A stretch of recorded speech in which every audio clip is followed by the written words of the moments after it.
रीता अपने मौसा के साथ अपनी उभरती जवानी की आग बुझाती। मौसा अपनी हवस पूरी करता और रीता अपने भीतर की आग को मौसा के आगोश में आकर शांत करती।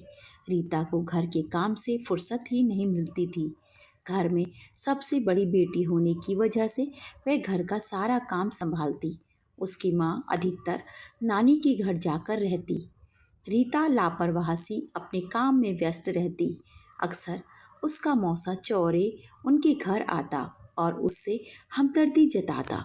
चौरे सरकारी विभाग में इंजीनियर था और उसके पास अनाप शनाप काफी पैसा था। वह इश्कबाज था और लड़कियों पर अक्सर दिल खोलकर पैसा उड़ाता था।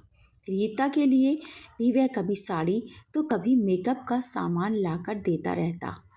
रीता को इस घर में इस सामान के बारे में कोई पूछता भी नहीं था कि उसके पास ये सब कहाँ से आ रहा है।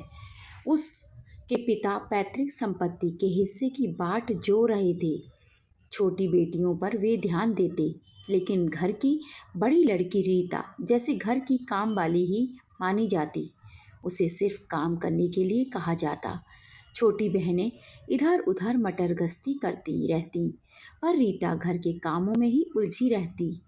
माँ को तो अपने मायके से ही लगाव था, इसलिए वे अधिकतर मायके में ही रहती। रीता ही घर चला रही थी। मौसा चौरे के लिए यह सुनहरा मौका था।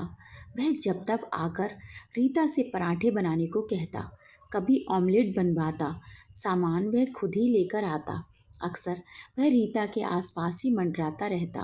धीरे धीरे उसने रीता को कभी कभार अपने फ्लैट पर बुलाना भी शुरू कर दिया। अक्सर जब रीता की मौसी कहीं बाहर गई होती तो वह रीता को अपने फ्लैट पर बुला लेता और उसके साथ मौज मस्ती करता। इधर मौसा के कहने पर रीता की माँ भी उसे आसानी से भेज देती। वह यह भी नहीं सोचती कि उसकी बेटी अपनी ही मौसी का घर उजाड़ रही है। बस इसी तरह रीता अपनी मौसी की सौत बनकर अपने मौसा के साथ अपनी उभरती जवानी की आग बुझाती।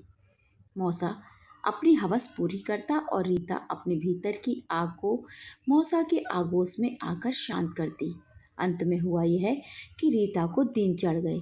यह देखकर रीता की माँ के होश उड़ गए। रीता के पिता तो गांव जाने आने में ही लगे रहते। रीता की माँ ने उसके मौसा चौरे को खूब खरी खोटी सुनाई। इसके एवज में उसने रीता के मौसा से मोटी रकम ऐंठ ली। अब रीता के कुंवारेपन के गर्व के लिए इधर उधर डॉक्टर की खोज हुई। रीता को बार बार उल्टी होती तो छोटी बहनें पूछती, इसे उबकाई क्यों आ रही है। आखिर रीता की माँ ने अपनी भाभी के साथ जाकर शहर की सैंडीमन नर्स की शरण ली। उसे मुंह मांगी रकम दी।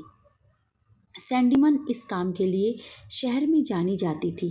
किसी भी कुंवारी लड़की का अनचाहा गर्भ यदि गिराना हो तो यही एकमात्र नर्स थी जिसके पास सुरक्षित गर्भपात किया जाता था। आखिर रीता का गर्भ गिरा दिया गया क्योंकि चौरे ने नोटों की गड्डी दी और सैंडीमन नर्स एक अनुभवी चिकित्सक थी। सैंडीमन के सहयोग से रीता को उस नाजायज गर्भ से मुक्ति मिली। वह अब दोबारा अपने मौसा के संग गुलछर्रे उड़ाने को आज़ाद थी, लेकिन इस बार नर्स ने उसे बताया कि वह गर्भ निरोधक इस्तेमाल करे। अधिकतर लड़कियां पहली बार इन सब बातों से अनजान रहती हैं। जवानी की धधकती आग में वे सब कुछ भूलकर अपना सर्वस्व चौरे जैसे लोगों के हाथ लुटा देने को तत्पर रहती हैं। दोस्तों, ये थी आज की कहानी। आपको कैसी लगी कमेंट करके ज़रूर बताएं। क्या रीता और उसकी माँ ने सही किया? क्या चौरे की कोई गलती नहीं थी या फिर रीता की भी कोई गलती नहीं थी? अपनी राय कमेंट बॉक्स में ज़रूर दीजिए और इसी तरह की कहानियों के लिए मेरे चैनल को ज़रूर सब्सक्राइब कर लीजिए। धन्यवाद।